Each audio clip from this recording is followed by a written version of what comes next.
भएन सर? ल 30 नम्बरमा चाहिँ in an open channel flow the alternate depth are भनेको छ। यसमा चाहिँ अब स्पेसिफिक इनर्जी र स्पेसिफिक फोर्सको दुईटा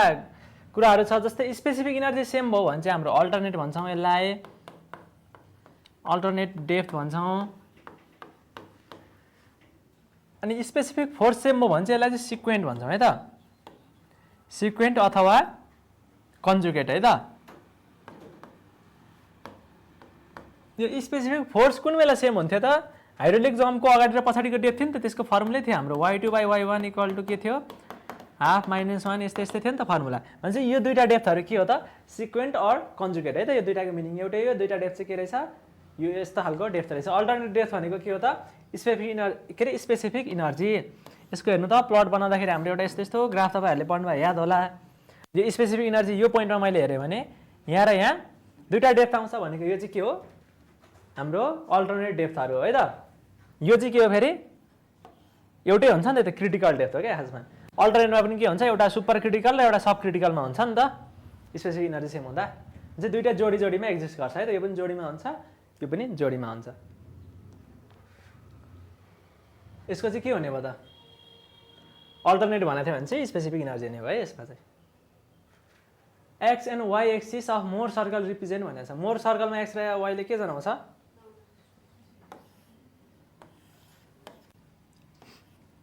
यो मोर सर्कल बनाउँदै गर्दा यता सिग्मा 2 यता सिग्मा 1 भनेर राखेको थिएँ मलाई, अथवा सिग्मा एक्स वाइ राखेको थियो होइन। यता टाउ यता सिग्मा हुन्थ्यो कि यता चाहिँ डाइरेक्ट स्ट्रेस हुन्थ्यो, यतातिर चाहिँ के हुन्थ्यो? सियर स्ट्रेस हुन्थ्यो त। म्याक्सिमम सियर स्ट्रेसको भ्यालु यो भनेर पढायो होइन त, टाउ म्याक्स। अनि यो प्रिन्सिपल स्ट्रेसहरू भनेर यही पढाएको थियो होला। म्याक्सिममवाला यो भयो, मिनिममवाला यो भयो। प्रिन्सिपल स्ट्रेस पनि दुईवटा हुन्छ नि त, यो ठुलोवाला यो सानोवाला, यो चाहिँ टाउ म्याक्सवाला। भने चाहिँ के छ? एक्स र वाइ एक्सिसले के जनाउँदो रहेछ? यसले डाइरेक्ट स्ट्रेस जनाउँदो रहेछ, वाइ एक्सिसले सियर स्ट्रेस जनाउँदो रहेछ है त। डाइरेक्ट भनेको हो नर्मल स्ट्रेस हो, यतातिर भनेको सियर स्ट्रेस भयो है त। Early strength of cement is achieve by भनेको छ। हेर्नु त कुनले हो अर्ली स्ट्रेन्थ? अर्ली स्ट्रेन्थ दिने भनेको हाम्रो C3S ले हो। अल्टिमेट स्ट्रेन्थ दिने भनेको C2S ले हो। सबभन्दा धेरै हिट प्रड्युस गर्ने भनेको यो हो। र सबभन्दा छिट्टो रियाक्सन गर्ने पनि यही हो त। फ्ल्यास सेटिङ केले गर्छ भन्छ, त्यो पनि यसैले हो। किनभने छिट्टो रियाक्सन गर्दाखेरि हिटको कारणले गर्दाखेरि बाहिर चाहिँ सेट भयो जस्तो देखिन्छ क्या सिमेन्ट चाहिँ, भित्र चाहिँ सेट भयो हुँदैन। त्यो भयो त। यो चाहिँ इनर्ट हो है, यसको चाहिँ खासै फङ्सन छैन त्यसमा। अनि which crop has highest water resistance? अब यसमा एक्स प्रेसिडेन्ट अफ एनी चिज अफिसमा, एक्स प्रेसिडेन्ट होइन है खासमा, एक्स अफिसियो भन्ने थियो है त। एक्स अफिसियो फास्ट के अरे खास क्वेसनमा एक्स अफिसियो मेम्बर अफ भन्ने यस्तै थियो। Member of NEC is office member in which council भनेर ठ्याक्कै यस्तै क्वेसन सोधेको थियो है त। एक्स अफिसियोको मिनिङ बुझ्नु पऱ्यो कि। एक्स अफिसियो भनेको के हो भन्दा कुनै एउटा कमिटीमा भएको मान्छे चाहिँ अटोमेटिकली अर्को कमिटीमा पनि मेम्बर छ भने त्यसलाई चाहिँ के भन्छ? यसको एक्स अफिसियो भन्छौँ है त। हेर्नु त, x officio of NEC is office member भनेको के वाला हुन्छ? एनइसीको प्रेसिडेन्ट के हुन्थ्यो? यदि यसलाई एनइसी र एनइए है त, एनइए माने भने एनइसीको प्रेसिडेन्ट त के हुन्थ्यो? आफै अटोमेटिकली यताको मेम्बर हुन जान्थ्यो कि जाँदैन थियो? जान्थ्यो नि त। भन्छ एक्स अफिसियो भनेको त्यही वाला हो कि। एक्स अफिसियो अफ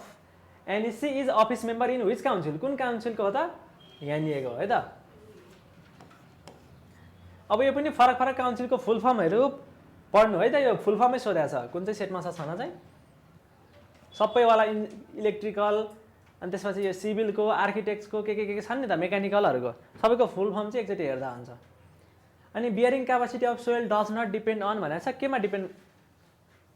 केमा भन्दा पनि यहाँ डेप्थको दिएर रहेछ। Bearing capacity of soil does not depend on R1 and R2। Foundation यदि यस्तो भयो भने यो यसलाई बी र हाम्रो ग्राउन्ड लेभल यहाँदेखि यहाँ तलसम्म डिएफ भनेर मान्यो भने, हेर्नु त हाम्रो त्यो तेर्जाकीको उसमै के छ? यो बी हो भने बी डेप्थ भन्दा तल वाटर टेबल छ भने त्यो वाटर टेबलले चाहिँ असर गर्दैन भनेर एजुम गरेका छौँ। यो भन्दा माथि मात्रै वाटर टेबल आयो भने यसले असर गर्छ नि त बियरिङ क्यापासिटीमा। भने चाहिँ यसमा directly B depth below the foundation. हेर्नु त, bearing capacity of soil does not depend on R1 R2, B depth below the foundation. फाउन्डेसनको बी डेप्थ भन्दा तल चाहिँ वाटर टेबलसँग डिपेन्ड गर्छ त? गर्दैन नि त। ठ्याक्कै त्यही हो है सोध्न खोजेको कुरा चाहिँ। ल्याङ्ग्वेज कस्तो कस्तो भएछ त्यही पनि।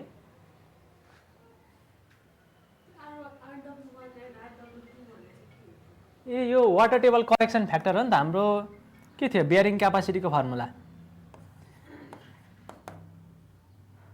भन्नु त CNC plus NQ plus gamma half gamma डिएफ भन्ने छ नि त अनि यान गामा भन्ने यस्तो छ नि फर्मुला हैन यो फर्मुलामा वाटर टेबल आयो भने त के रे बियरिङ क्यापासिटी घट्छ नि त हाम्रो अनि यो फ्याक्टरलाई मोडिफाई गर्नलाई एउटा RW1 भनेर फ्याक्टर राख्थ्यौं के अनि यसलाई पनि मोडिफाई गर्नलाई इन्टु RW2 हुन्थ्यो मोडिफिकेसन फ्याक्टर यो वाटर करेक्सन फ्याक्टर है यसको भ्यालु पनि सोध्छ तपाईलाई जे पनि मैले यहाँनेर भन्दै त त्यसो होला तपाईको फाउन्डेसन छ यो B छ भने तपाईको B डेप्थ तल चाहिँ यहाँ छ भने यहाँबाट यहाँसम्म आउँदै गर्दा हेर्नु त यो वाला पार्ट भनेको यो वाला पार्ट भनेको यसले दिने हो है त अनि चाहिँ यहाँ हाम्रो यहाँ हुँदा असर गर्दैन भनेपछि RW1 1 नै हुनु पर्यो तर यहाँ माथि पुग्दा चाहिँ के छ त 0.5 हुन्छ है त अलि मिलेन है चित्र जस्तै यो 1 बाट सुरु भयो भने 0.5 सम्म पुग्छ है त RW1 चाहिँ 0.5 राख्यो भने घट्छ नि त यहाँसम्म 0.5 हुन्छ अनि त्यसपछि RW2 पनि यहाँनेर चाहिँ भ्यालु 1 हुन्छ त्यसपछि यहाँ माथिसम्म पुग्दा के हुन्छ 0.5 सम्म आउँछ है त त्यसलाई लिनियरली इन्टरपोलेट गर्नुभयो भने भइहाल्छ Thus, simultaneous equation of slope deflection method can be solved by iteration in भनेको छ यो स्लोप डिफ्लेक्सन मेथडमा हामीले त्यो थीटा A थीटा B को टर्ममा इक्वेसन आउँथ्यो हैन यसलाई चाहिँ त्यो स्टेप बाइ स्टेप भनेको हाम्रो इटिरेसन मेथडले सल्भ गर्नको सट्टा हामीले चाहिँ यही मेथडलाई चाहिँ मिलाएर के रे मोमेन्ट डिस्ट्रिब्युसन मेथड बनाएको हो के हामीले मोमेन्ट डिस्ट्रिब्युसनमा त्यही मोमेन्ट बाँड्दै बाँड्दै गर्दै स्टेप बाइ स्टेप गर्थ्यौं त इटिरेसन गर्थ्यौं अनि चाहिँ खासमा त्यो इन्टरनली के भइरा हुन्छ भन्दा यही इक्वेसन चाहिँ इटिरेटिभली सल्भ भइरा हुन्छ के हाम्रो अनि चाहिँ slope deflection method can be solve by iteration in moment distribution method है त हामीलाई त्यो खासै थाहा हुँदैन तर यही इक्वेसन चाहिँ सल्भ गरिरहेको क्या हामीले खासमा यो चाहिँ अनि middle 1/3 rule is use in भनेको छ यो त टेन्सनमा यो धेरै आइसक्यो हेर्नु त ड्याम होला अथवा रिटेनिङ वाल होला विथ टोटल B छ भने के छ मिडल थर्ड भनेको यो त B/3 मा मैले बाँड्दिएँ भने के छ लोड चाहिँ यति भित्र यो B/3 भित्र छ भने चाहिँ टेन्सन डेभलप हुँदैन नि त त्यही भएर नो टेन्सनको केसमा के छ मिडल थर्ड लोड चाहिँ आएको हो भने चाहिँ टेन्सन है त यहाँनेर त maximum compressive strain in concrete in axial compression is taken as भनेर रहेछ यो चाहिँ तपाईको के भनेछ maximum compressive stress in axial भनेछ है त एक्सियल कम्प्रेसन भनेको चाहिँ एक्सियल कम्प्रेसनमा 0.002 हुन्छ है त यदि यहाँ फ्लेक्सरल भनेको थियो भने फ्लेक्सरल भनेको थियो नि 0.0035 हुन्छ है फ्लेक्सरलमा यो चाहिँ कङ्क्रिटको भयो यदि तपाईलाई हाम्रो रिइन्फोर्समेन्टको स्टिलको सोध्यो भने फेरि 0.002 प्लस हाम्रो E बाइ भने त यो स्ट्रेनको के हो फर्मुला E भनेको त सिग्मा भनेको FY डिभाइडेड बाइ E हो नि त अनि स्ट्रेन भनेको FY बाइ E हुन्छ है त यहाँनेर FY बाइ 1.15 भनेको फ्याक्टर अफ सेफ्टी लिन्छौँ स्टिलमा इन्टु E हुन्छ है त यो चाहिँ स्टिलमा है त 0.002 प्लस FY बाइ 1.15 E यो स्ट्रेन चाहिँ यताबाट आएको के फर्मुला E स्ट्रेन हो नि त FY बाइ E हो 1.15 भनेको फ्याक्टर अफ सेफ्टी हो क्या स्टिलमा 0.002 भनेको स्टिलको एक्सियल कम्प्रेसनमा आउनेवाला यो तीनवटा पनि भयो है त त्यसो भए यो पनि एन्सर चाहिँ के भयो यो भयो एक्सियलमा यो भयो बेन्डिङ भन्यो भने चाहिँ 0.0035 है त अलि बढी हुन्छ radial shear in 2 hinge arch tangent to the arch makes an angle theta with horizontal है त होरिजेन्टल छ दिँदाखेरि हाम्रो फर्मुला के हो त भन्दा रेडियल शियरको फर्मुला यो हो है ठ्याक्कै रेडियल शियर भनेको यो हो अनि नर्मल थ्रस्ट भन्यो भने चाहिँ b cos थीटा छ भने चाहिँ यो वाला है त तपाईको नर्मलमा चाहिँ प्लस हुन्छ अनि यो रेडियलमा चाहिँ यहाँ माइनस आउँछ है त बिचमा यसको एन्सर चाहिँ यो भयो है त यो हैन है यसको एन्सर चाहिँ रेडियल शियर के रे रेडियल शियर सोधेछ है त हामीलाई चाहिँ अनि revise estimate is prepare when original sanction detail estimate exceed भनेको छ ओरिजिनल स्याङ्सन यो चाहिँ 5% भन्दा बढी चेन्ज भयो भने चाहिँ ओरिजिनल स्याङ्सन भनेको कस्तो भन्दा हामीले त्यो एडमिनिस्ट्रेटिभ स्याङ्सन जुन डिटेल एस्टिमेट गरेर चाहिँ के रे एप्रुभ गराउँछौँ नि त प्रोजेक्ट त्यो बेला दिएको इस्टिमेटको 5% भन्दा बढी भेराइ भयो भने चाहिँ हाम्रो के छ रिभाइज इस्टिमेट चाहिँ प्रिपेयर गर्नुपर्ने हुन्छ है त power generated by unit head under unit discharge condition भनेको छ यो त सिधै युनिट पावरको डेफिनेसन हो है त हेर्नु त हाम्रो पावरको फर्मुला के हुन्थ्यो पी भनेको त गामा क्यू एच हो नि त अब इफिसियन्सी दिएको छ भने इफिसियन्सी थपिन्थ्यो भने चाहिँ यसमा युनिट हेडले दिँदा भनेको यो पनि 1 दिँदा युनिट डिस्चार्जले दिँदा आउने भनेको युनिट पावर हो युनिट पावर पनि दुईटा अप्सन दिएर चाहिँ यसरी आउँदैन है त जस्तै यहाँ कट अफ पावर यस्तै केही अर्कै झुक्याउने शब्द राखिदिएला तपाईँलाई है त युनिट पावर हुन्छ है यसको चाहिँ the length visible to driver at any instant of time is called भनेको छ यो रोडमा कुनै पनि बेला ड्राइभरले कति टाढासम्म देख्न सक्ने डिस्टेन्सलाई के भनिन्छ भनेर सोध्या हो त्यो भनेको त साइड डिस्टेन्स भयो भिजिबिलिटी लिमिट हो त यो होइन है यसो झुकिन सकिन्छ फेरि हेडलाइट डिस्टेन्स भनेको त लाइट कहाँसम्म देखिन्छ भन्ने कुरा भयो ओभरटेकिङ पनि भन्ने भएन है साइड डिस्टेन्स त भयो तर अलिक स्पेसिफिक केस भयो हामीले अहिले साइड डिस्टेन्स भनेको त्यो मात्र सोधेछ है डेफिनेसन टाइपको the exhausted permutit is generally regenerated by percolating through it a solution यो भनेको के भन्दा जस्तै एक्जस्टेड भनेको युज भइसकेको थाकेको भन्ने हो नि त मिनिङ है यो चाहिँ जियोलाइटको केसमा आउँछ क्या जियोलाइटले गर्दा त्यो हार्डनेस रिमुभल प्रोसेसमा यो जियोलाइट युज गर्दाखेरि त यो त युज हुन्छ त्यसपछि जुन प्रोडक्ट बन्छ नि त त्यो त हाम्रो अब फेरि युज हुँदैन यसलाई चाहिँ फेरि जियोलाइटमा प्रोसेस गर्नलाई यसैलाई हो क्या एक्जस्टेड परमिट भनेको चाहिँ जियोलाइट एड गरेपछि हार्डनेस रिमुभ हुँदा जुन फाइनल प्रोडक्ट बन्छ नि त यो त युजलेस हुन्छ यसलाई चाहिँ फेरि जियोलाइट बनाउनलाई चाहिँ कुनै एउटा एक्स्ट्रा केमिकल एड गर्नुपर्छ के प्लस केमिकल त्यो कुन केमिकल हो भनेर सोधा तपाईँलाई भनेको the exhausted permutit is generally regenerated by percolating through it a solution of भनेको यो चाहिँ 10% NaCl हो है त अब यहाँ चाहिँ यो कन्सन्ट्रेसनको कुरा दिएर रहेनछ NaCl को सोल्युसनबाट पर्कुलेट गऱ्यो भने के छ हाम्रो फेरि जियोलाइट बन्छ भने चाहिँ यो जियोलाइट त फेरि युज हुने भयो नि त बुझ्नुभयो भनेपछि यसको के हुन्छ सोडियम क्लोराइड हुन्छ है 10% पनि विचार गरिराख्नु सोध्न सक्छ अनि irrigation requirement depends upon which of the following parameter भनेको छ इरिगेसन रिक्वायरमेन्ट हेर्नु त क्रप अनुसार धेरै हुनसक्छ सोइल अनुसार पनि हुनसक्छ सोइल जस्तै तपाईँको अब पानी लाउने बित्तिकै तल पर्कुलेट हुने खालको सोइल रहेछ नि त धेरै पानी चाहियो नि त त्यस्तै क्लाइमेट अनुसार हट क्लाइमेटमा धेरै चाहिएला पानी भने चाहिँ अल पनि दिएको छ है हामीलाई अल हुने भयो अर्को के छ त अ क्ले इज डडड if it has been subjected to a pressure in excess of its present pressure भनेको हेर्नु त पहिल्यै आफ्नो अहिले लागेको प्रेसरभन्दा धेरै प्रेसर लागेको छ अरे pressure in excess of its present pressure है त भनेको त्यो त हेर्नु त सिधै ओभर कन्सोलिडेटेडको डेफिनेसन हो कि होइन ओभर कन्सोलिडेटेड क्ले भनेको अहिले जतिको लेभलमा कन्सोलिडेट भएको छ त्योभन्दा अगाडि नै त्योभन्दा बढी कन्सोलिडेट भइसक्यो नर्मल्ली भनेको के हो अहिले लागेको प्रेसर नै के हो त्यसको सबभन्दा म्याक्सिमम प्रेसर हो त्यो भनेको नर्मल्ली हो यो पोस्ट भन्ने त हामीले यस्तो पढेकै छैन है त एनी अफ द एबभ त जानु हुने नै भएन what is the function of surge tank के सर्च ट्याङ्कको फङ्सन के हो इट कजेज वाटर ह्यामर यसले वाटर ह्यामर कज गर्ने हो त यो त क्लोजर अफ भल्भ अथवा सडन ओपनिङले पो कज गर्ने कुरा हो त होइन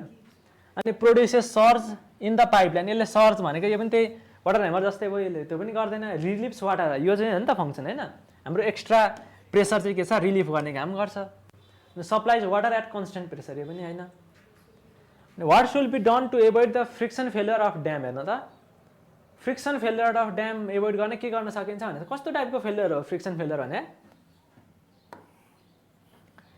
मैले यसरी ड्याम बनाएँ भने यो यसरी स्लाइड भयो भने चाहिँ यसलाई फ्रिक्सन फेलियर भन्छौँ के जस्तै यो यहाँ भएको सोइल र तपाईँको यो बिचमा एउटा फ्रिक्सन डेभलप भएर अडिराखेको हुन्छ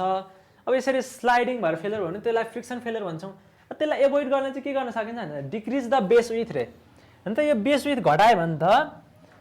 हुन्छ त झन् क्रिटिकल कन्डिसन बन्न सक्छ नि त अनि provide anchorage at the top भन्छ एङ्करेज भनेको चाहिँ तपाईँको त्यो एडिसनल हामीले पाइल राख्छौँ नि जोड्डाएर त्यस्तो टाइपको क्या टपमा यसरी पाइल राखेर यो एभोइड गर्न सक्छौँ त सक्दैनौँ अनि provide anchorage at the bottom हेर्नु त बटममा एङ्करेज गर्नुभयो यसरी कुनै एङ्करेज राखिदिनु भयो अथवा यसरी इन्क्लाइन पाराले कुनै राखिदिनु भयो भने चाहिँ यसरी यो चिप्लिँदा खोजिरहेको थियो भने त यसले हेरेर राख्छ नि त यो भनेको तपाईँको काँटी ठोकिदिनु भयो क्या जस्तै एउटा काठ यसरी ठेल्नलाई तल चाहिँ काँटी चाहिँ यसरी तल गाडिदिनु पऱ्यो माटोमा यसरी ठेल्न सक्नुहुन्छ तपाईँले गाह्रो हुन्छ नि त ठ्याक्कै हो क्या एङ्करेज भनेको योसँग यहाँ रिजिडली कनेक्टेड हुन्छ पाइल जस्तो भनेर बुझौँ न ठ्याक्कै यसले चाहिँ के हुन्छ स्लाइड गर्नबाट केही हदसम्म रोक्न सक्छ के त्यही भएर provide anchorage at the bottom अर्को अप्सन नि हेरौँ है increase the base with increase गरेर पनि हुँदैन क्या किनभने खासमा फ्रिक्सन फोर्स भनेको त हाम्रो नर्मल फोर्स कतिलाई आएछ मात्र डेभलप हुन्छ नि त हाम्रो म्यू इन्टु नर्मल फोर्स हो कि नि फ्रिक्सन फोर्स भनेको त हेर्नु त नर्मल फोर्समा मात्रै डेभलप के अरे डिपेन्ड गर्छ यो बेस विथमा डिपेन्ड गर्छ त गर्दै गर्दैन भने चाहिँ हाम्रो के हुन्छ बेस्ट अप्सन चाहिँ एङ्करेजै हुन्छ है त बटममा steel is prefer over other material in reinforcement because किन हो यो इट इज इजिली एभाइलेबल हुन त यो पनि हो कि न यो पनि हो it is cheapest and good in strength यो पनि हो जस्तो छ पढ्दा coefficient of thermal expansion of still and concrete is almost same यो पनि हो कि होइन यो पनि हो नि त यो त थर्मल एक्सपेन्सन सेम नहुने हो भने त दुईटालाई तताउँदाखेरि त त्यहाँनिर के हुन्छ स्ट्रेन्थ फरक फरक डेभलप भएर त क्र्याक आइहाल्छ नि त होइन it firms a good bond हेर्नु त यो पनि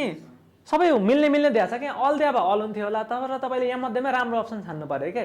र अलिक इन्जिनियरिङ टाइपको कुन छ त यहाँ हेर्नु त अलिक मोर टेक्निकल कारण क्या यिनीहरू भन्नु त हेर्नु त यो हो कि होइन मेन टेक्निकल कारण खोज्नु पऱ्यो क्या तपाईँले मध्येमा नि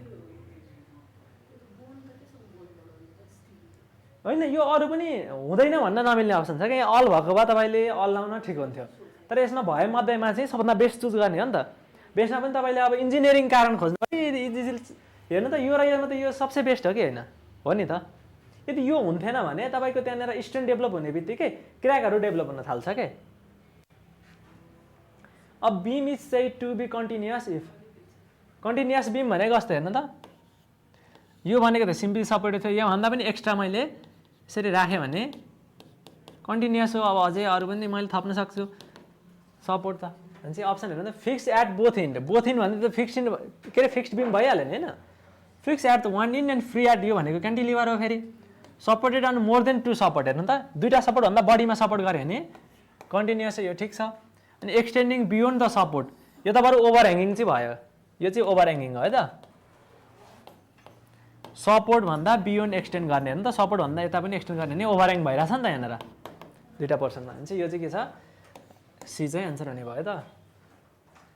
अर्को छ the bottom portion of concrete or masonry gravity damage usually stepped in order to भनेको तपाईँको कस्तो सोधेको छ भन्दा ग्राभिटी ड्याममा जस्तै एउटा कुनै ड्याम भयो भने स्टेप बनाउने भनेको छ है त बटम पोर्सन अफ कङ्क्रिट अरे यहाँ चाहिँ स्टेप हुन्छ अरे ल यस्तो टाइपको हुँदो रहेछ यो त ग्राउन्ड लेभल यतातिर रहेछ ल मानव भनेको यो स्टेप चाहिँ किन गराइन्छ अरे भनेर तपाईँले सोध्यो bottom portion of concrete or masonry gravity damage usually step in order to यो किन गराइन्छ यो अहिलेकै जस्तो कुरा आयो क्या हेर्नु त अप्सनहरू पढ्नु त increase the ओभरटर्निङ resistance of the यसले ओभरटर्निङ रेजिस्टेन्स बढाउँछ त बढाउँदैन है यो ओभरटर्निङसँग त खासै उ नै छैन अनि इन्क्रिज द सेयर स्ट्रेन्थ अर्को decrease the share strength increase the frictional resistance छ हेर्नु त यो डिक्रिज सेयर स्ट्रेन्थ त पक्कै होइन होला यो अप्सन र यो अप्सनमा कुन होला त इन्क्रिज त गर्छ तर सेयर स्ट्रेन्थ बढाउँछ कि फ्रिक्सनल सेयर स्ट्रेन्थ बढाउँछ है त फ्रिक्सनल होइन है कुनमा ए मतलब यो इन्क्रिज इन सेयर स्ट्रेन्थ हो है यसले सेयर स्ट्रेन्थ चाहिँ बढाउने काम गर्छ है त यो यसरी स्लाइड हुन दिँदैन नि त daily average traffic calculated based on 30 day survey in 365 दिन हेर्नु त 365 दिनै सर्वे गरेर लियो भने चाहिँ त्यसलाई के भन्छ हामीले एभरेज एनुअल डेली ट्राफिक भन्छ यो चाहिँ 365 दिनकै डेटा हुनुपर्छ तपाईँ एक दिन पनि कम हुने बित्तिकै त्यसको एभरेज भनेको एडिटीमा जान्छ है त एभरेज डेली ट्राफिक है त यो भनेको चाहिँ यहाँ 30 दिनको दिएको छ भने यो चाहिँ एडिटी हुने भयो अनि फेरि एडब्ल्युटीमा पनि त्यही हो 52 हप्ता किनकि एक वर्षमा त 52 हप्ता हुन्छ 52 हप्ताकै युज गरेर क्यालकुलेट गर्नुभयो भने चाहिँ एडब्ल्युटी हो 52 हप्ता भन्दा नि 51 हप्ता मात्रै गरे पनि एक हप्ता छोडाउने बित्तिकै त्यो चाहिँ के हो एडब्ल्युटी है त यो चाहिँ लेस देन 52 विक यो 52 यसको हुने भयो यो लेस देन 365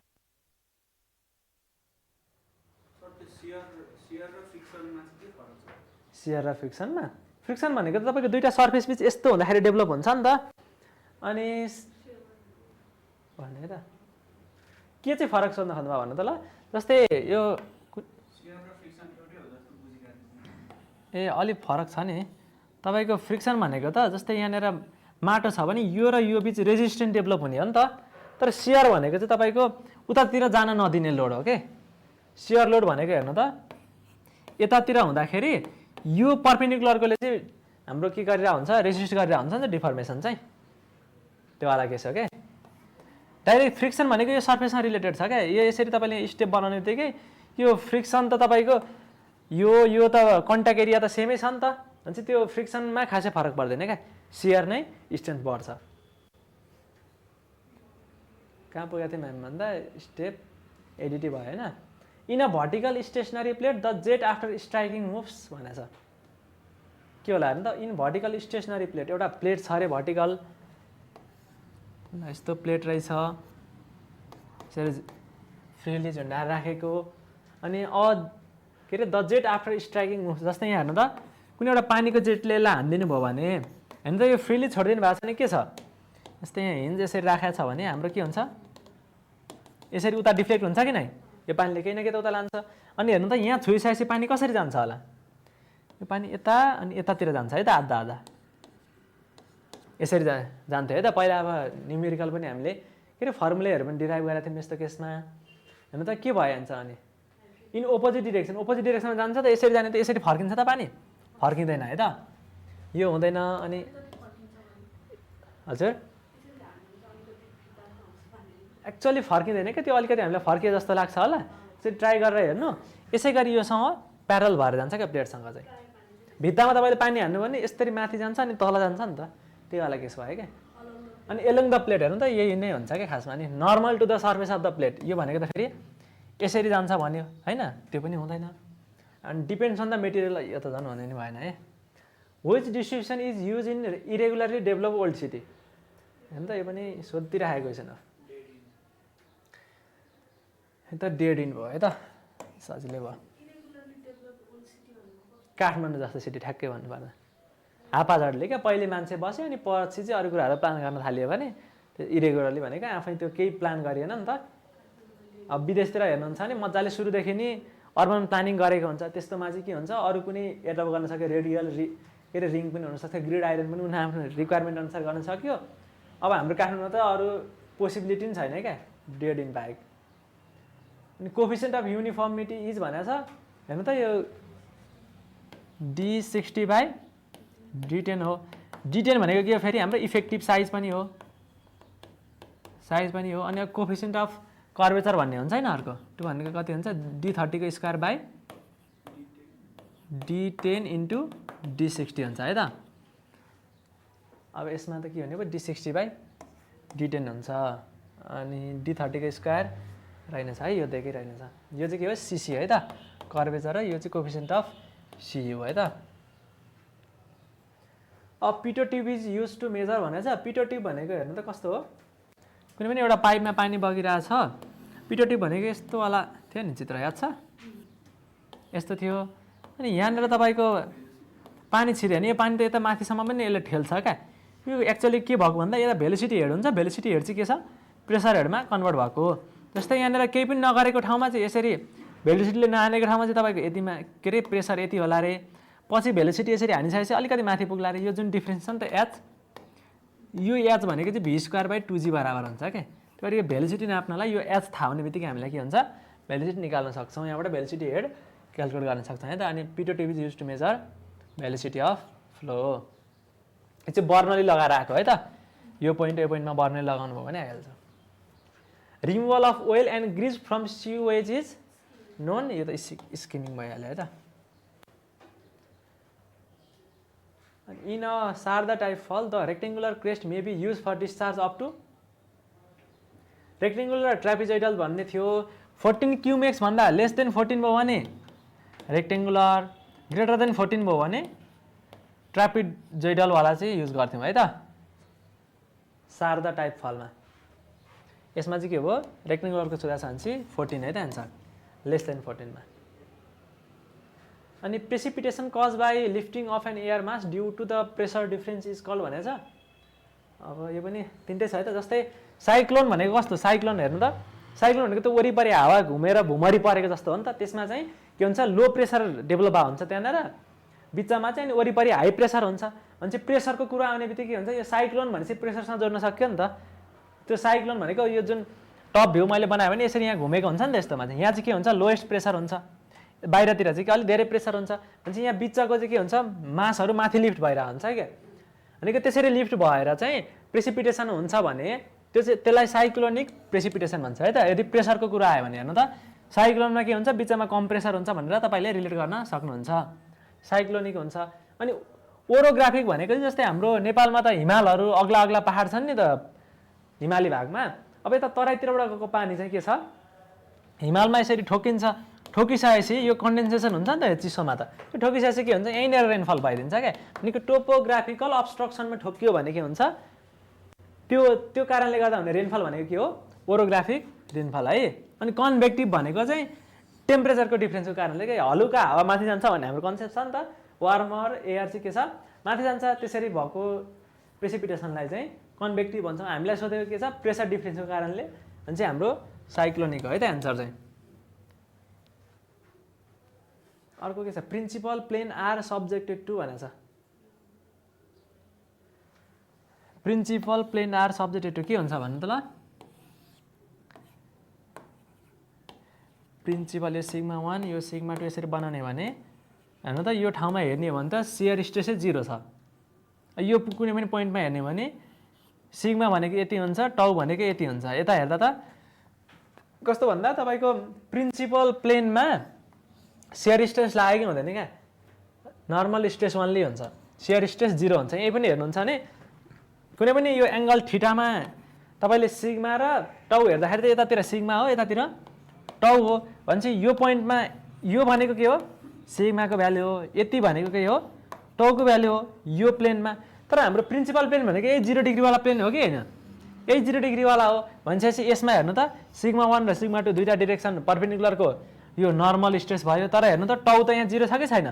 एक्सिसतिरको यो अर्डिनेट त 0 छ नि त, त्यही भएर नर्मल स्ट्रेस भन्ने हुन्छ है। कतिमा पुगेको थियौँ 60 भनेपछि सर्ट क्वेसन सकिएछ है त। ल लङ क्वेसनतिर जाऊँ। When a uniformly distributed load of length greater than the length of the girder is moved from left to right, then the bending moment is maximum भनेको छ है त। गर्डर भनेको मानौँला सिम्पली सेपरेट बिमै जस्तै मैले माने भने तपाईँको के दिएको क्वेसनले भन्दा यसमा चाहिँ लेफ्टबाट राइटतिर चाहिँ एउटा युडिएल मुभ भइराखेको छ अरे, युडिएल जाँदैछ, त्यसले चाहिँ बेन्डिङ मोमेन्ट म्याक्सिमम कुन बेला दिन्छ भनेको छ। हेर्नु त यसको आइएलडी कस्तो हुन्थ्यो बेन्डिङ मोमेन्टको आइएलडी कुनै पनि पोइन्टमा एउटा कुन पोइन्टमा सोधेको छ अरे यहाँ होइन UDL of length greater than it is move from left to right then the bending moment is maximum, कुनै पनि पोइन्टको सोधेको छैन है त। अहिले यतिकै मिड पोइन्टको मैले आइएलडी बनाएँ बेन्डिङ मोमेन्ट भने यस्तो आउँछ कि आउँदैन आउँछ। अब मेरो टोटल बेन्डिङ मोमेन्ट चाहियो भन्दा यो लोडलाई यहाँनिर राख्नु पऱ्यो। अब त्यो कतिखेर चाहिँ म्याक्सिमम भ्यालु आउँछ त, यहाँ त सबै पोजिटिभ भ्यालु छ भने चाहिँ त तपाईँले जति सक्दो म्याक्सिमम कभर गर्न सक्नुहुन्छ, त्यतिखेर म्याक्सिमम भ्यालु आउँछ बेन्डिङ मोमेन्टको। भनेको इन्टायर स्प्यान कभर गऱ्यो भने के रहेछ हाम्रो म्याक्सिमम बेन्डिङ मोमेन्ट आउने रहेछ है त। जस्तै सियर फोर्सको केसमा के हुन्थ्यो, जस्तै सियर फोर्सको डायग्राम यदि यस्तो आएको थियो भने तपाईँको हेर्नु त म्याक्सिमम यतातिर नेगेटिभ यतातिर पोजिटिभ हो भने यतितिर लोड लाग्दाखेरि नेगेटिभ म्याक्सिमम हुन्छ, यहाँनिर मात्र लोड लाग्यो भने पोजिटिभ म्याक्सिमम हुन्छ है त। त्यसरी हेर्नु पऱ्यो। अब बेन्डिङ मोमेन्टको त एउटै साइडमा छ त्यही भएर इन्टायर स्प्यान हुने भयो। यहाँ के छ त अप्सनहरू चाहिँ when UDL is to the left to the mid point होइन, when the UDL crosses the mid point त्यो पनि होइन, when the UDL covers the entire beam है त, सबैमा कभर गऱ्यो भने म्याक्सिमम बेन्डिङ मोमेन्ट आउँछ। A body is subjected to the direct tensile stress of 300 MPa in one plane accompanied by a simple shear stress of 200 MPa. The maximum normal stress to the plane will be. तपाईलाई sigma 1 र sigma 2 को formula थाहा छ, एउटा combined formula छ नि। यो क्वेसनले के दियो भन्दा तपाईको डाइरेक्ट स्ट्रेस एउटा डिरेक्सनमा लागेको छ अरे, हाम्रो 300 MPa लागेको छ अरे, अर्को डिरेक्सनमा छैन भने जस्तो लाग्यो है। Subject direct tensile stress of in one plane, एउटा प्लेनमा मात्र हामीलाई दिएको छ अनि सिम्पल सियर स्ट्रेस दिएको छ है त। अब यसमा सियर स्ट्रेस चाहिँ तपाईँको 300 MPa 300 होइन है 200 दिएको छ, 200 MPa को दिएको छ भने हाम्रो फर्मुला के थियो हेर्नु त। जस्तै एउटा सिग्मा एक्स, यता सिग्मा एक्स त देखेर रहेछ, यतातिरको त 0 छ है त, यो त 0 दिएको छ। यो सिग्मा वाई के छ तपाईँलाई 300 दिएको छ। सिग्मा एक्स र वाई को टर्ममा sigma X plus sigma Y by 2 plus minus root over sigma X minus sigma Y by 2 को whole square plus tau X Y को होल स्क्वायर। यो फर्मुला छ है त सिग्मा 1 2 निकाल्ने डाइरेक्टै। हेर्नु त सिग्मा हामीलाई एउटा दिएको छैन है त, एउटा जुन एक्स माने पनि वाई माने पनि हुन्छ एउटा प्लेन भनेर भनेको छ। त्यस्तै मैले यहाँ वाई नै माने रहेछु भनेपछि तपाईँको यसलाई मैले एक्सलाई 0 राखिदिएँ है त। कति आउँछ सिग्मा वाई भनेको 300 300 बाई 2 भनेपछि 150 प्लस माइनस रुट ओभर अनि 150 नै आउने भयो 150 को square plus tau X Y कति टाउ कति दिएछ 200 दिएछ नि त 200 को स्क्वायर भनेको 20 र 15 को स्क्वायर भनेको कति हुन्छ 400 र 250 625 चाहिँ 25 आउने हो नि त 150 प्लस माइनस 250 हामीलाई के सोधेको छ भन्ने द म्याक्सिमम नर्मल स्ट्रेस सोधेको छ नि त। म्याक्सिमम भनेको सिग्मा 1 मात्र हेरे भयो के कति आउने भयो 150 प्लस 250 300 400 आउने भयो त 200 300 400 हैन त 400 ठ्याक्कै यही सोधेको थियो है क्वेसन एक्ज्याक्ट यो त सकिन्छ है। Which of the following is correct भनेछ एकदम सजिलो छ पनि। पेल्टन इज इम्पल्स टर्बाइन हो कि हैन पेल्टन यो त इम्पल्स हो नि यो त ठिक छ। Pelton is reaction turbine reaction हो त होइन। कपलन इज इम्पल्स टर्बाइन इम्पल्स चाहिँ हामीले पढेकोमा पेल्टन मात्रै थियो है त impulse. Francis is impulse turbine यो पनि हैन फ्रान्सिस कस्तो हो रियाक्सन हो अनि यो मात्र ट्रु छ है त यसमा करेक्टै सोधेको छ। If a discharge of a pump is यो वाला क्वेसन रहेछ यो इम्पिरिकल रिलेसनबाट निकाल्नुपर्छ है त। यो तपाईँको हामीले व्यासमा पढ्न त पढेको जस्तो लाग्दैन। Discharge of a pump is 0. Q को टर्म्समा छ क्या 0 कस्तो थियो 1.22 रुट क्यू छ क्या डी भनेको चाहिँ इकोनोमिक डी इकोनोमिक भनेको चाहिँ 1. यो ली याली ए ली भन्ने मान्छेले दिएको फर्मुला हो होइन। यो फर्मुला लगाउनु भने आउँछ 1.22 रुट क्यू यो गर्नु भने कति आउँछ यो क्यालकुलेट गर्नु त क्यालकुलेटर छ भने कति आउँछ। यो इम्पिरिकल रिलेसन छ क्या क्यू को टर्म्समा चाहिँ पम्प भन्यो भने तपाईँको यो ली भन्ने मान्छेले एउटा इम्पिरिकल रिलेसन दिएको छ डी इकोनोमिक निकाल्ने है त इकोनोमिकल डायमिटर निकाल्ने डाइरेक्टै आउँछ 1.22 रुट क्यू क्यू भनेको 0.16 भने चाहिँ 1.22 इन्टु बाहिर आयो भने 0.4 आउने भयो भने चाहिँ 12 चौको 48 भने चाहिँ यही आउँछ है त। फर्मुला अफ मेकानिकल एक्स्ट्रा वाइडनिङ भनेको मेकानिकल एक्स्ट्रा वाइडनिङको के हो an L square by 2r हो। उसको भन्नु तल साइकोलोजिकलको भी बाई 9.5 रुट आर यस्तै थियो क्या होइन। यो साइकोलोजिकल होला है त यो भनेको साइकोलोजिकल हो यो भनेको मेकानिकल है त। हामीलाई मेकानिकलको साथ एनएल स्क्वायर बाई 2r भने कहाँ छ यहाँ छ है त। 50 kg of fine aggregate and 100 kg of coarse aggregate are mixed in a concrete whose water cement ratio is 0.6. The weight of water required for harsh mix is भने यो त कडा क्वेसन सोधेको छ। एउटा रिलेसन छ हाम्रो वाटर सिमेन्ट रेसियो भनेको चाहिँ वाटर सिमेन्ट रेसियो भनेको 0.3 टाइम्स अफ सिमेन्टको weight plus 0.01% of coarse aggregate plus 10% of fine aggregate ए जस्तो लाग्छ मलाई फर्मुला बिर्सिया नै हुनसक्छ मैले। यहाँ के दिएछ फाइन एग्रिगेट दिएछ कोर्स एग्रिगेट पनि दिएछ। यो दुईटा फाइन र कोर्स भनेर छुट्याएर दिएन भने 1% र 10% छ नि त बिचको क्या 5% लिन्छौँ क्या 0.05 एग्रिगेट यसरी पनि गर्छौँ है त। त्यतिखेर पनि जस्तै तपाईँलाई कहिलेका दिन्छ नि फाइन र कोर्स भनेर दिएन एग्रिगेट मात्र दियो भने यो दुईटालाई चाहिँ 5% राख्दिने र टोटल एग्रिगेट राख्दिने है त। यहाँ चाहिँ 1% कोर्स छ 10% फाइन छ नि त यहाँ 5 हुन्छ है। अहिले चाहिँ तपाईँलाई दुइटै दिएछ भने चाहिँ वाटर सिमेन्ट रेसियो पनि दिएछ जस्तो छ 0.6 दिएछ इक्वल टु यो भनेको सिमेन्टको वेट है त वेट अफ सिमेन्ट हो भने चाहिँ 0.3 इन्टु अहिले हामीलाई पी नै निकालौँ है पी नै अननोन छ प्लस 0.01 इन्टु कोर्स एग्रिगेट कति छ होइन नि फाइन एग्रिगेट त बालुवा भयो नि प्लस 0.1 इन्टु फाइन एग्रिगेट कति छ 50 दिएछ है त। कति आउँछ 0.6 इक्वल टु 0.3 पी यो 100 ले गर्दा 1 आउँछ प्लस यो 5 आउँछ अनि यता आयो भने के हुन्छ 5 के के भयो मिलेन है क्या कुराकानी डब्लुआइसी यहाँ वाटर इक्वल टु है क्या एकछिन है त if 50 kg of fine aggregate and 100 kg of coarse aggregate are mixed in a concrete whose water the weight of the water required for hearts makes भनेछ यहाँनिर पी यहाँनिर इन्टु पी पनि हो है त त्यसो भए यता वेट वाटरको वेट निकाल्ने फर्मुला चाहिँ यो हो के कति वाटर चाहिन्छ भनेर निकाल्ने फर्मुला यहाँ डब्लुबाइसी भनेको त यो तल भनेको त सिमेन्टकै कन्टेन्ट हो कि नै यो पी भनेको र यो सी भनेको सेम हो क्या खासमा यहाँनिर पी भनेको सिमेन्ट भनेर लेखिरह हो चाहिँ वाटरको निकाल्ने फर्मुला हो इन्टु पी पनि हुन्छ है त यस्तो हुन्छ अनि यहाँ पनि पी हुने भयो त्यो यता आउँदाखेरि कति हुन्छ 0.3 घट्यो भने चाहिँ 0.3 पी बाँकी रह्यो यता 6 छ भने चाहिँ पी कति आयो 3 भने चाहिँ 20 केजी आयो जस्तो छ होइन अब हामीलाई वाटर चाहिएको छ भनेको डब्लुआइसी कति दिएको छ 0.6 दिएको छ नि त 0.6 इन्टु पी गऱ्यो भने वाटर आयो कि नै 20 6 दुना 12 केजी बुझिन्छ बुझेन क्या यो भनेको वेट अफ वाटर भनेको चाहिँ यो फर्मुलाले दिन्छ है यहाँसम्म ठिक छ नि ठिक छ अनि वेट अफ वाटर भनेको 0.6 इन्टु पी हो कि नै डब्लुआइसी पी भनेकै वेट अफ वाटर होइन यो र क्यान्सल भइहाल्छ नि यो भनेको सिमेन्टको वेट हो क्या यो पनि सिमेन्टै हो नि त यो लेखेँ यता पनि पीको टर्म्समा लेखेँ अनि पहिला यो यता क्यालकुलेसन गरेर पीको भ्यालु निकालेँ यता पीलाई ल्याएँ 0.3 के अरे 0.6 माइनस 0.3 गर्दा 0.3 पी भयो 5 र 1 ले 6 भयो डिभाइड गर्दा पीको भ्यालु 20 केजी आयो पी भनेको सिमेन्ट भनेको 20 केजी हुँदो रहेछ हामीलाई सोधेको त वेट अफ वाटर सोधेको छ कि छैन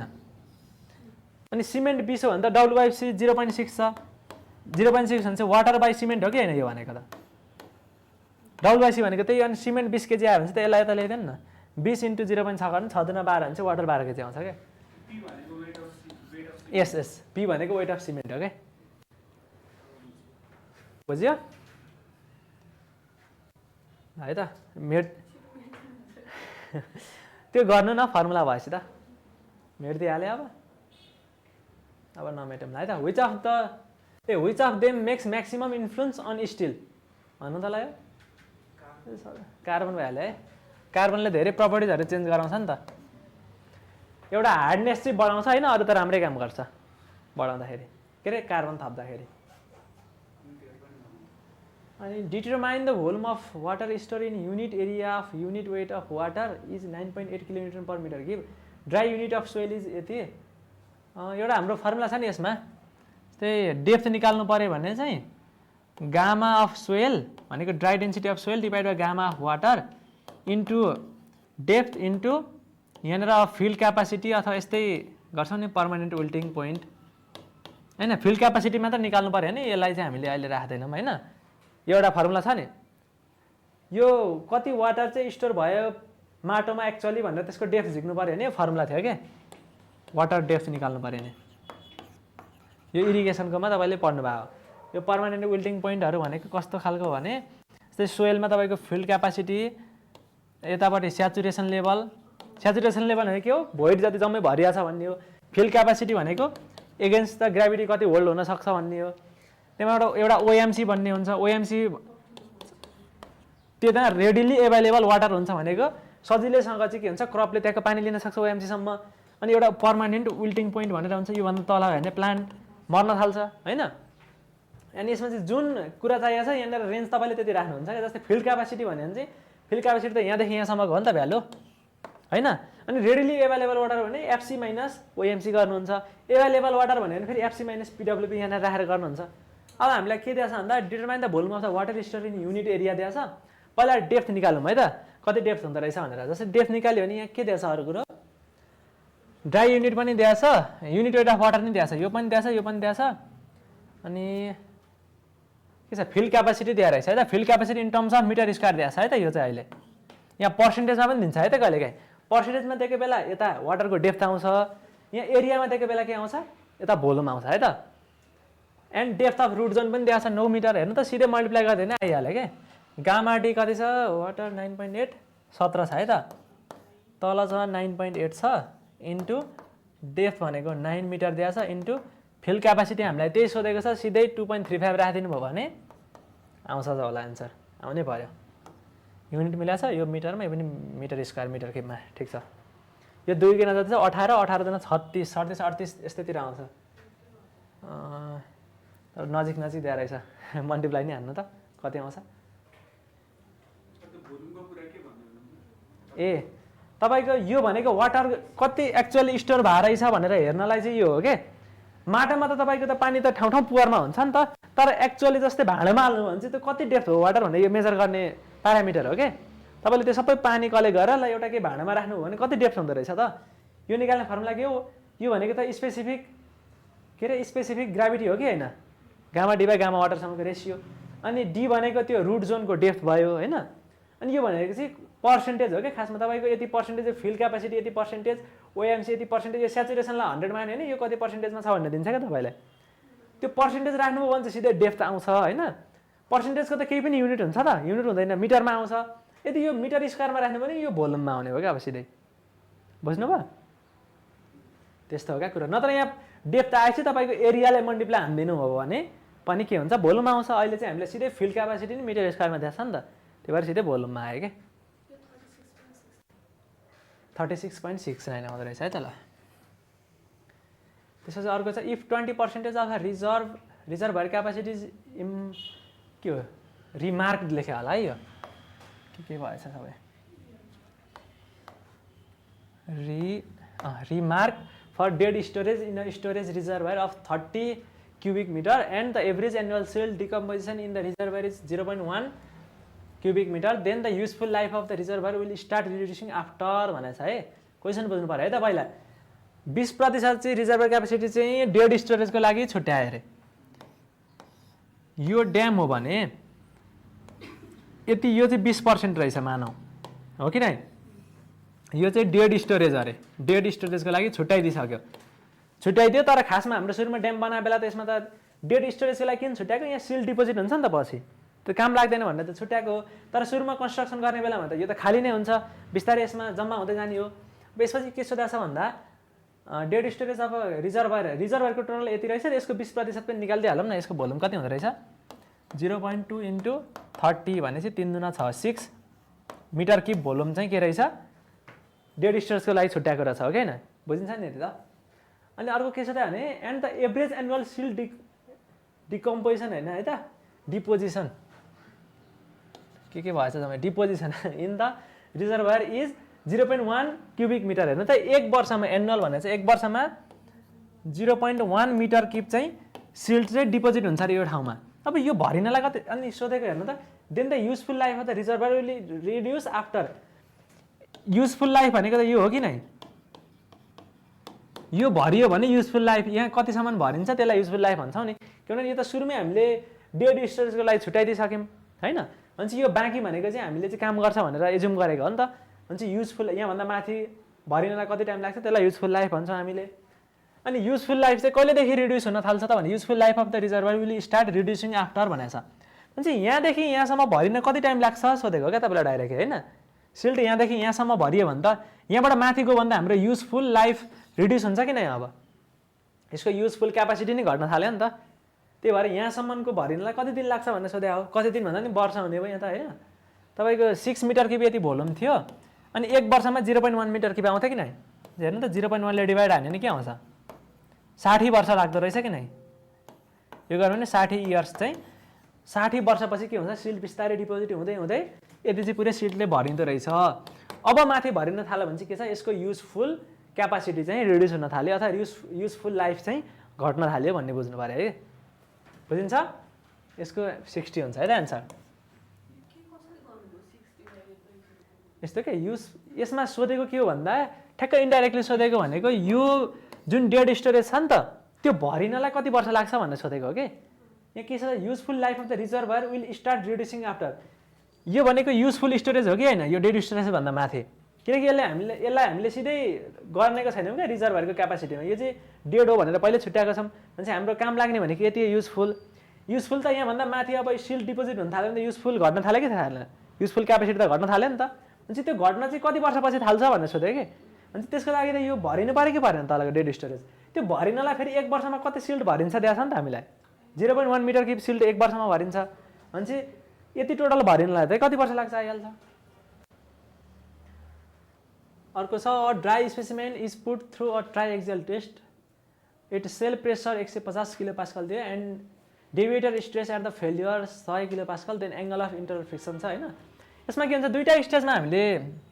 लोड लगाउँथ्यो है त ट्राइएक्जलमा। यो कुनै एउटा मेम्बर सोइलको मेम्बर हो भने सुरुमा के हुन्छ सोइल प्रेसर दिन्थ्यौँ है हामीले सबैतिरबाट। यो सोइल प्रेसर सेल प्रेसर है त कुनै एउटा लिक्विडको त उसबाट चाहिँ सिग्मा सी भनेर प्रेसर बराबर दिन्छ नि लिक्विडले त सबैतिर भने चाहिँ सेल प्रेसर दिन्थ्यौँ। त्यसै दोस्रो स्टेजमा चाहिँ डेभिएटर स्ट्रेस भनेर दिन्छौँ क्या हामीले। भनेको यो डिरेक्सनमा मात्र आउँछ सिग्मा डी चाहिँ है त। अब यहाँ यही दुईवटा भ्यालु दिएको छ, सेल प्रेसर 150 दिएको छ अनि डेभिएटर स्ट्रेस दिएको छ 100 किलो पास्कल दिएको छ है त। अब यसमा हेर्नु त यो सिग्मा एक्स र सिग्मा वाई कति हुन्छ भन्न सकिन्छ? सिग्मा 1 र सिग्मा 2 भनौँ न, किनकि यहाँ सेयर स्ट्रेस दिएकै छैन हामीले। भने चाहिँ सबभन्दा ठुलो भ्यालु त यो र यो जोड्दातिरको हुन्छ होला। हेर्नु त यो मैले सोइल मेम्बर माने भने यताको सिग्मा 1 कति हुन्छ? सिग्मा सी पनि लागेको छ सिग्मा डी पनि लागेको छ नि त्यो डिरेक्सनमा। भने चाहिँ sigma C plus sigma D हुन्छ। अनि यो डिरेक्सनमा त सिग्मा सी मात्रै छ हाम्रो सेल प्रेसर मात्र। सिग्मा 2 भनेको के छ? सिग्मा सी मात्रै हुन्छ। बुझिन्छ यति कुरो? सिग्मा 1 र सिग्मा 2 मात्र निकाल्यो कि अब सिग्मा 1 कति आयो त? सिग्मा 1 भनेको दुईटै जोड्नु पर्यो 150 र 100 जोड्दा 250 आयो। सिग्मा 2 कति छ? सिग्मा 2 भनेको 100 छ है त, 100 दिएको छ। अब हामीलाई सोधेको छ then angle of internal friction भनेको हाम्रो मोर सर्कल बनायो भने सजिलो हुन्छ गर्नलाई त हो कि नै? मोर सर्कलबाट अब तपाईँले मोर सर्कल बनाउँदा हेर्नु त यो यतातिरको सिग्मा 2 हुन्थ्यो यताको सिग्मा 1 हुन्थ्यो।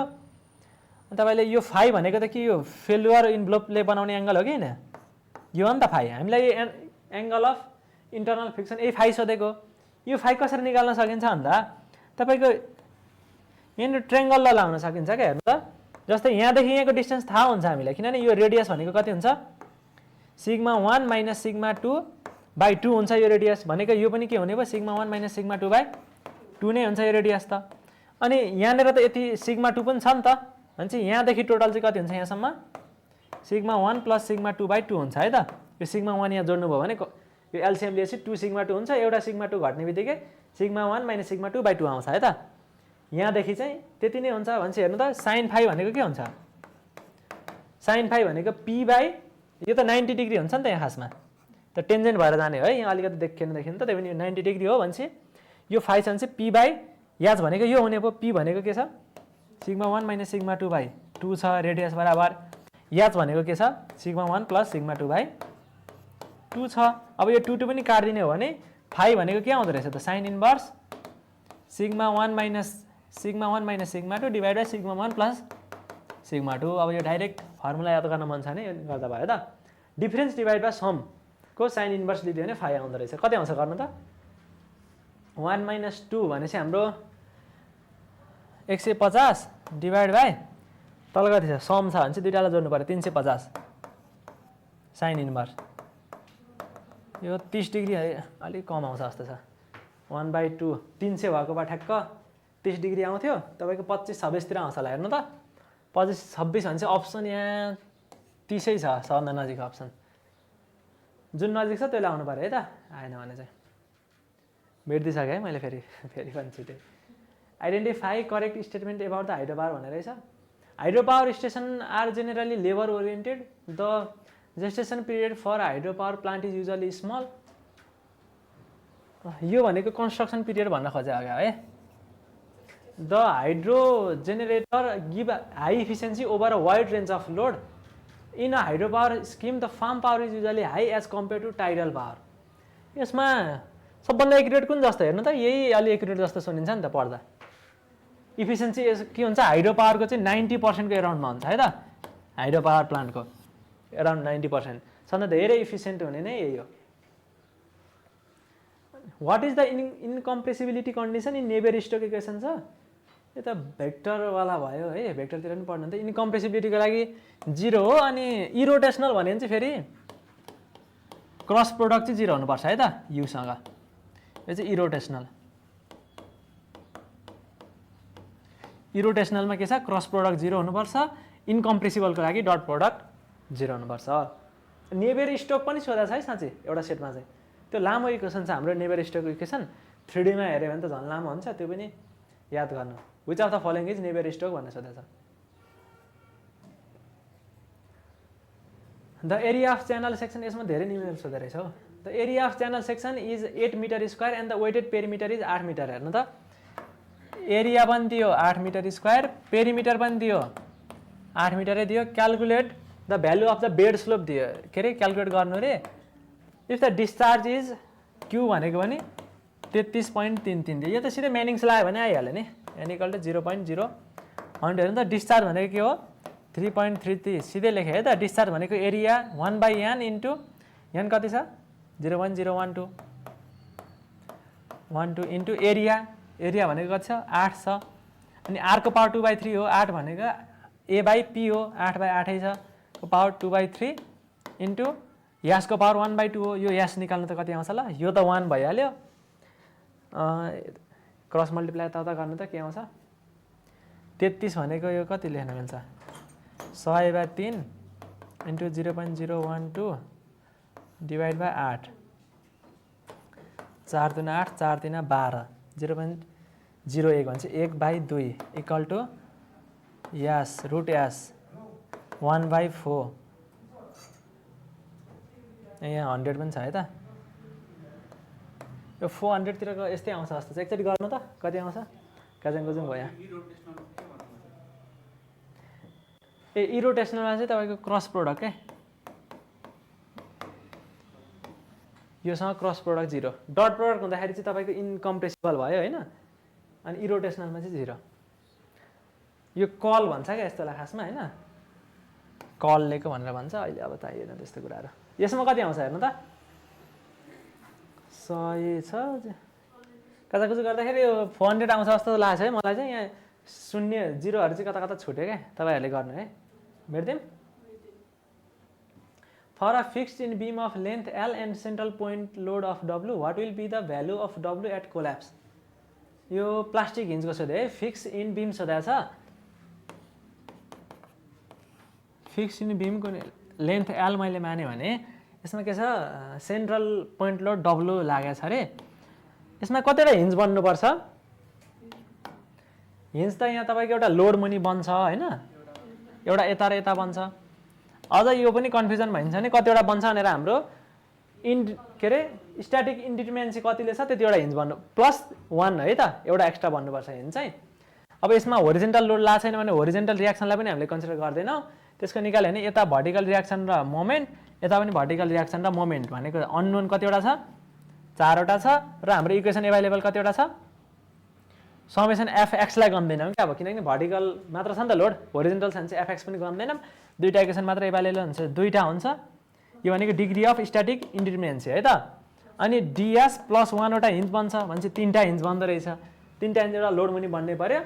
दुईटा चाहिँ के छ यता फिक्स हिन्जमा बन्छ है त। अब यसमा भने यो डेल्टा सपोर्ट के अरे सेटलमेन्ट चाहिँ यो डेल्टाले भयो भनेर माने भने हेर्नु त यो हिन्जहरूमा चाहिँ के छ एउटा प्लास्टिक मोमेन्ट डेभलप हुन्छ। प्लास्टिक हिन्ज बनिसकेपछि त एमपी एमपी भनेर हामीले डिनोट गर्छौँ यसलाई। यता पनि एमपी हुने भयो, यो थीटाले रोटेट भएको भनेर मान्यो भने यसमा के छ internal work done equal to work done internal equal to work done external गर्छौँ क्या हामीले। एक्सटर्नल वर्क डन केले गर्छ यो लोडले गर्छ। लोडको वर्क डन भनेको लोड इन्टु डिस्प्लेसमेन्ट हो भनेपछि यो मुनि कति डेल्टाले डिस्प्लेस भएको छ W इन्टु डेल्टा, यो भने एक्सटर्नल हो है त। यताउता भयो लेख्दाखेरि चाहिँ इन्टरनल वर्क डन भनेको के गर्छ यो डेभलप भएको मोमेन्टले गर्छ भनेपछि हाम्रो एमपी इन्टु तपाईँको थीटा हुन्छ मोमेन्ट लिँदाखेरि त होइन।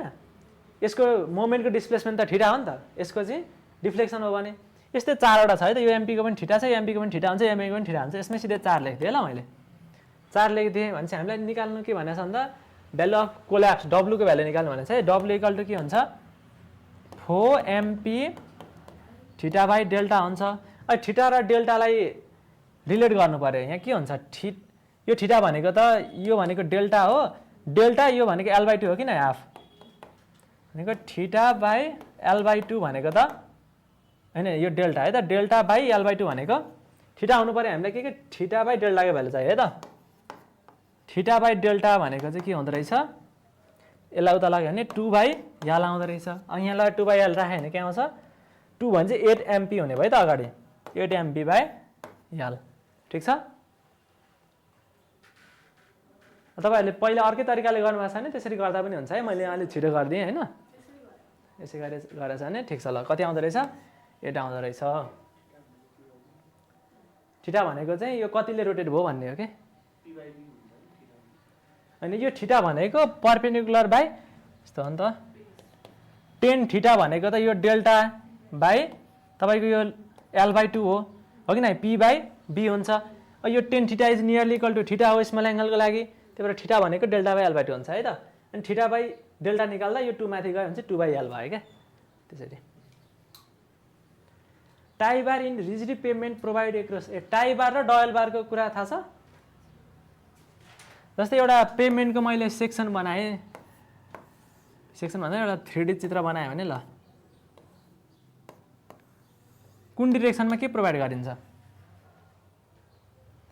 टाई बार हेर्नु त यतातिर यो भनेको रोड यतातिर छ है त यो भनेको स्ल्याब हो है त कङ्क्रिटको स्ल्याब हो हाम्रो के छ रिजिड पेभमेन्टमा यसरी रोड गएको छ भने तपाईको यतातिर के हुन्छ यो बारहरू प्रोभाइड गर्छौं किनकि यता अर्को पनि स्ल्याब हुन्छ नि त दुईटालाई जोड्छौं यतापट्टि पनि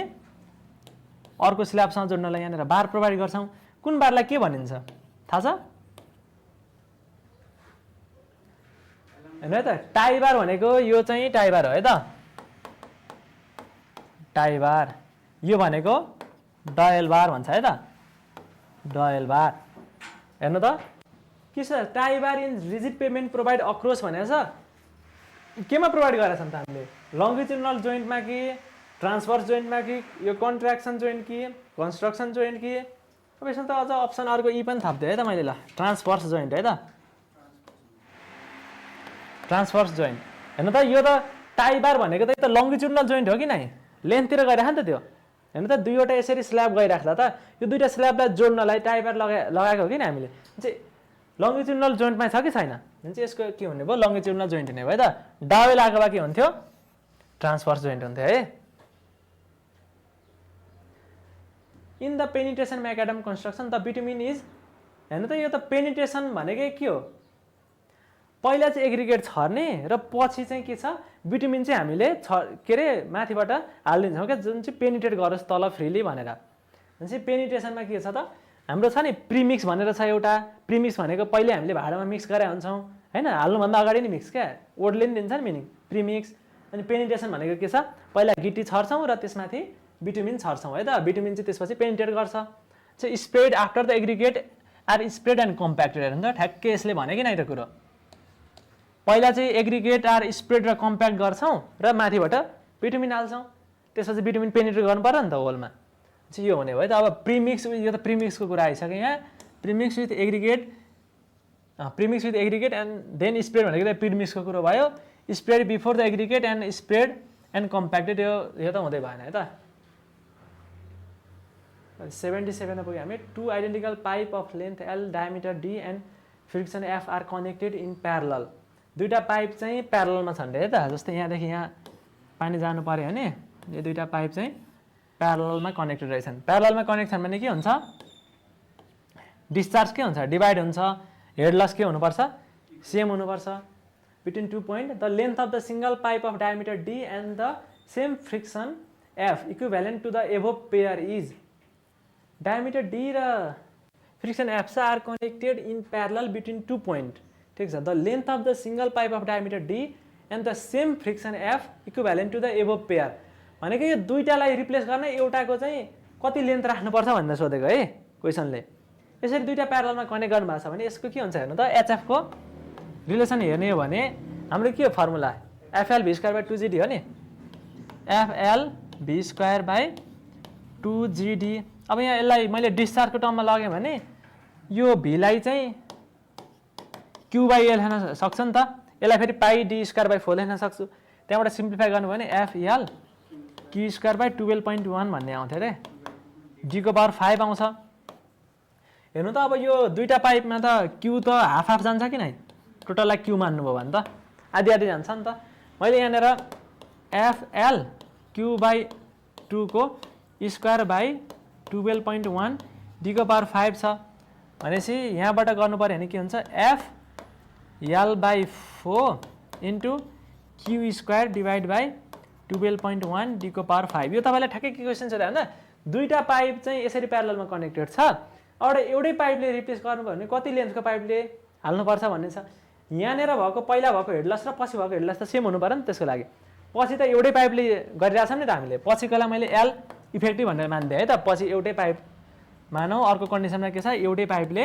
रिप्लेस गरिरहेछौँ त्यसको लेन्थ निकाल्नु पर्ने छ के छ फ्रिक्सन फ्याक्टर फ्रिक्सन पनि सेम छ